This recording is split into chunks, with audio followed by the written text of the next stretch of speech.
আসসালামু আলাইকুম। আশা করি সবাই ভালো আছেন। আলহামদুলিল্লাহ আমরা ভালো আছি।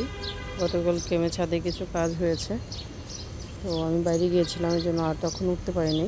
তো আপনাদেরকে ওদিন দেখিয়েছি, এখান থেকে আমি পাকনা একটা কমলা ছিঁড়েছি, বাট কমলাটার ভিতরে রস একদম ড্রাই হয়ে গিয়েছে। তো আজকে এটা কাঁচা কাঁচা আছে, এটাকে আজকে ছিঁড়ে নিব, দেখি এটা কেমন হয়। বিসমিল্লাহ। আর এখানে টমেটো গাছগুলো উঠে আর মাঝে কাঁচামরিচের গাছগুলো এনেছিলাম, ওগুলো এখানে স্ট্রাকচার লাগিয়ে দিয়েছি। আর এখানে কিছু সবজি ছিল, ওগুলোকে উঠে এখানে দেওয়া হয়েছে। আর এখানে ধনিয়ার বীজ ফেলিয়ে দেওয়া হয়েছে। এখানে দেখেন আমার পার্পল কালার জবাটা কি সুন্দর লাগছে। শিউলি গাছটাও বেশ ভালো আছে, তা আর একটু বড় হলে তখন বড় কিছুতে দিব।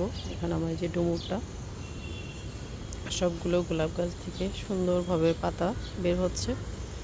শীত আস্তে আস্তে গাছগুলো একদম পরিপূর্ণভাবে একদম সুন্দর হয়ে যাবে ইনশাল্লাহ। এখানে দেখেন এই যে আমি স্ট্রাকচারে এখানে কাঁচামরিচগুলো সিরিয়াল বাই দিয়ে দিয়েছি।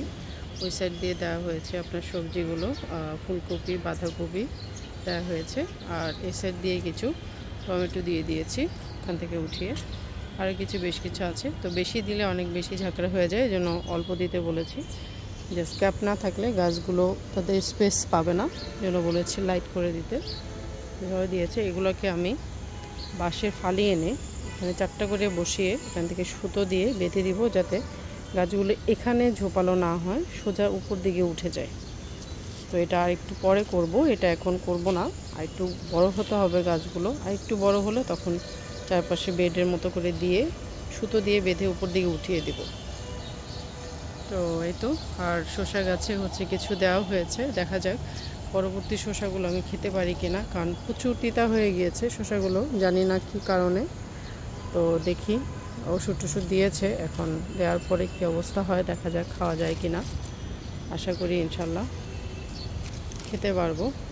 সবাই সুস্থ থাকবেন, ভালো থাকবেন, আমার চ্যানেলের সাথে থাকবেন। ইনশাল্লাহ নতুন কোনো ভিডিও নিয়ে আবার দেখা হবে। আল্লাহ হাফেজ।